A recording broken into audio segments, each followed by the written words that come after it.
sebagian ya, ada juga orang tua atau wali murid yang tidak setuju dengan adanya pungutan itu. Untuk mengatasi itu ya, kami mengadakan rapat kembali informasi yang sejauh tadi, dan ternyata semua itu ya, memang dilematik bagi pihak sekolah.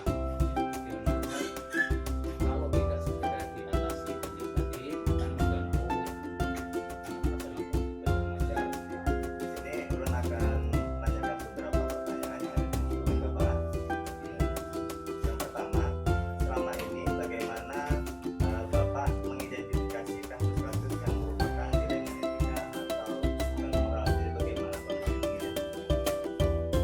Ya, sebenarnya ini masalah atau istilahnya mungkin baru pendengar bagi saya adalah siapa-siapa yang terlibat dalam masalah itu, kemudian mencari fakta-fakta yang sebenarnya itu baru ya, setelah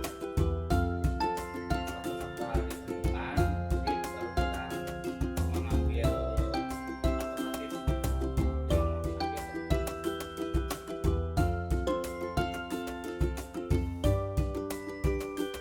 Kemudian selama ini bagaimana Ibu menjalankan pengambilan keputusan di sekolah Ibu, terutama untuk kasus-kasus di mana ada dua kepentingan nih yang sama-sama benar atau sama-sama mengandung nilai etika. Ya, sebelum mengambil keputusan, hal pertama yang harus dilakukan adalah kita identifikasi dulu masalah tersebut, apakah masuk ke dalam kasus dilema etika atau bukan moral. Langkah-langkah atau prosedur seperti apa sih yang biasa Ibu lakukan selama ini? Berpikir kritis saja Pak untuk mencari solusi terbaik dan sebuah keputusan serta menimbang keuntungan dan kerugian yang dapat kita ambil dari keputusan tersebut.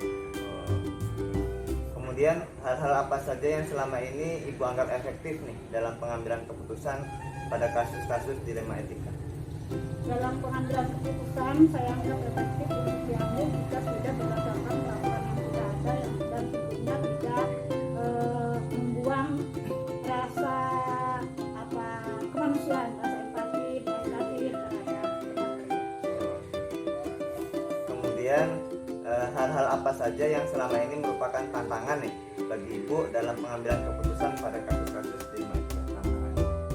Nah, berbicara masalah tantangan yang paling berat yang saya hadapi saat ini Pak, diri sendiri, perasaan diri sendiri Pak. Kenapa seperti itu? Karena saya ini termasuk pemimpin yang ya dianggaplah kurang tegas dalam pengambilan keputusan ataupun yang lainnya. Karena kenapa? Dalam diri ini terkadang ingin menerapkan peraturan tapi bertentangan dengan hati, ada rasa kasihan. Jadi untuk penegakan peraturan itu masih belum bisa kuat sepenuhnya. Kemudian apakah Ibu punya jadwal tertentu dalam sebuah penyelesaian kasus dilema etika? Untuk penyelesaian kasus dilema etika, selama ini saya sudah menjadwalkan jadwal yang tertentu untuk masalah tersebut. Jadi langsung aja, apabila ada masalah langsung diselesaikan.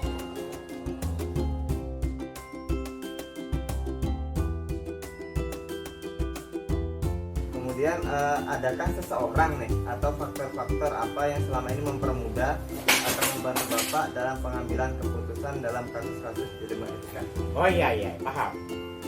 Sebenarnya cukup banyak, bukan ada ya. Kalau di Indonesia itu banyak, kan? Kalau dikatakan ada berarti kan sedikit. Nah, ini lumayan banyak yang bisa mempermudah penyelesaian itu. Yang pertama dulu ya pastilah rekan-rekan guru.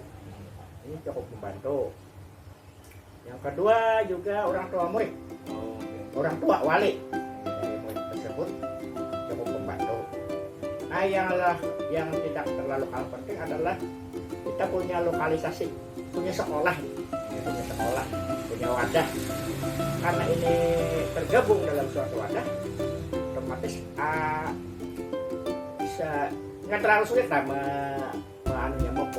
mengkoordinir sehingga usaha-usaha penjagaan itu dapat kita laksanakan.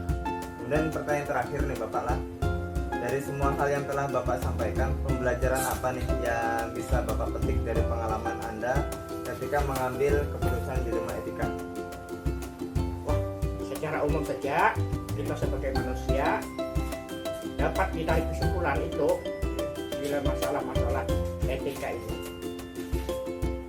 Sungguh indah dunia ini kalau keputusan kebijakan kita bisa berpengaruh membawa kebaikan kepada semua yang kita binakan. Itu yang merasa membanggakan hati.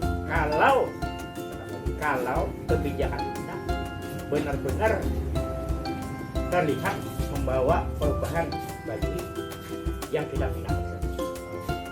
Ya, terima kasih sebelumnya Bapak atas jawaban-jawaban yang Bapak berikan.